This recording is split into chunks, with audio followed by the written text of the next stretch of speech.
여러분, 안녕하세요. 오늘은 정말 뭐랄까 상위권 대학 입시의 암호를 푸는 것 같은 아주 놀라운 이야기를 하나 들려드리려고 합니다. 모두가 이건 불가능하다고 생각했던 결과가 어떻게 현실이 됐는지 그 비밀을 지금부터 같이 한번 파헤쳐 보시죠. 자, 바로 이 질문으로 시작해 볼까요? 대한민국에서 가장 치열하다는 입시 경쟁에서 성균관대학교에서도 최고 인기 학과에 내신 3.5등급인 학생이 떡하니 합격했다? 이거 믿어지시나요? 언뜻 들으면 정말 말도 안 되는 이야기처럼 들리죠? 네, 바로 3.5. 이 숫자를 좀 기억해 두세요. 최상위권 대학의 문을 두드리는 학생들에게 이 숫자가 얼마나 비현실적인 결과인지, 이게 기존의 모든 상식을 어떻게 깨부수는 건지 곧 알게 되실 겁니다. 자, 그럼 이 3.5등급이라는 역설 한번 제대로 파헤쳐 보겠습니다. 어떻게 이런 믿기 힘든 결과가 나왔는지, 그리고 이게 우리에게 뭘 의미하는지 말이죠. 자, 사건의 핵심은 바로 여기에 있습니다. 2025학년도 성균관대 탐구형 전형에서요. 새로 생긴 자유전공학부의 70% 컷, 그러니까 합격자 10명 중에 7등한 학생 성적이 3.5등급으로 나왔다는 겁니다. 자, 근데 여기서부터가 진짜 재밌습니다. 이 표 한번 보세요. 똑같은 탐구형 전형인데 수능 후 면접이 없었던 건설환경공학부 합격서는 2.7등급이었어요. 아니, 오히려 최고 인기 학과인 자유전공학부 합격선이 훨씬 더 낮았다? 이상하잖아요. 미스터리가 점점 깊어집니다. 자, 이제 그 해답을 찾아볼 시간입니다.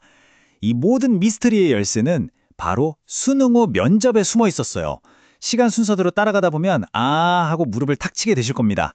먼저 이 경쟁률부터 한번 보시죠. 어마어마합니다. 111명 뽑는데 무려 3,350명이 몰렸어요. 이건 뭐 일반고 전교권부터 자사고, 특목고 학생들까지 진짜 별들의 전쟁이었다고 할 수 있죠.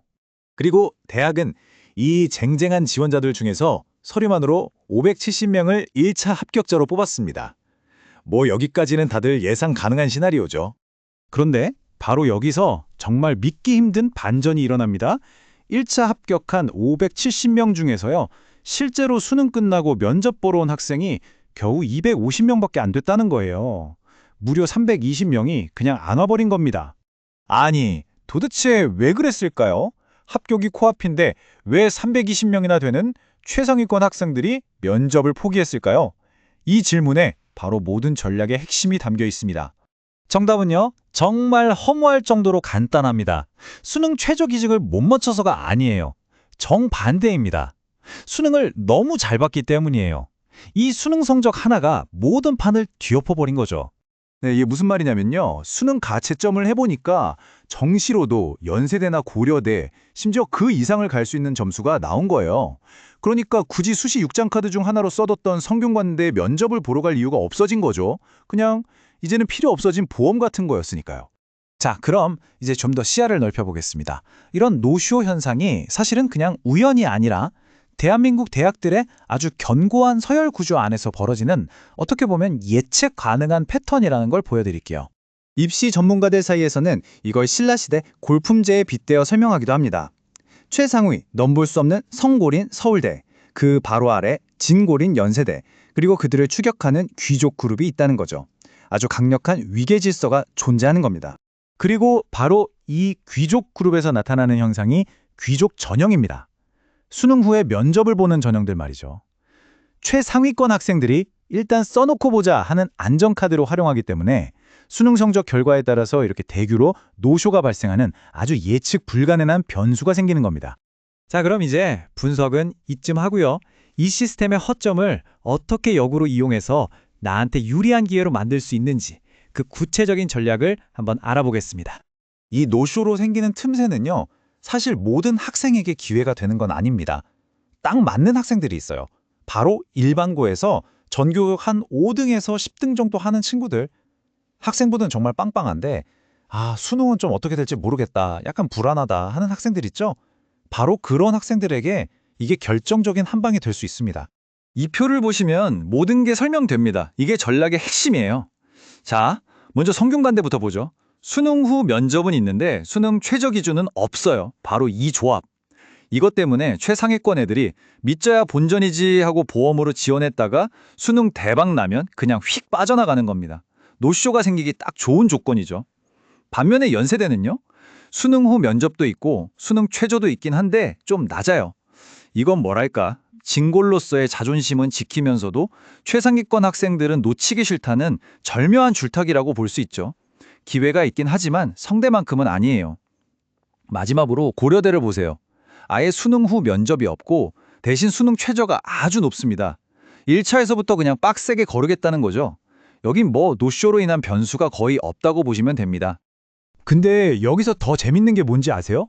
성균관대도 바보가 아니잖아요. 이런 노쇼를 뻔히 하니까 이걸 막으려고 1차 합격자를 모집 인원에 무려 7배수까지 늘려버린 겁니다. 그런데 이게 참 아이러니하죠. 대학의 이 대응이 오히려 전략적으로 접근하는 학생들한테는 기회의 문을 더 활짝 열어준 셈이 된 거예요. 자, 그럼 이 긴 이야기에서 우리가 진짜로 얻어가야 할 교훈은 뭘까요? 한번 정리해 보겠습니다. 핵심은요, 단순히 내 내신 등급이 몇 점이냐, 내 학생부가 얼마나 화려하냐가 아니라는 겁니다. 입시라는 이 거대한 판에서 다른 경쟁자들이 어떻게 움직일지를 예측하는 것, 바로 이 게임 이론을 이해하는 게 진짜 핵심입니다. 이 차트를 보세요. 여러분의 합격에 영향을 미치는 요소들인데요. 내신이나 학생부, 수능 성적, 물론 중요하죠. 하지만 그에 못지않게 거의 30%에 달하는 비중을 차지하는 게 바로 전략적인 전형 선택이라는 겁니다.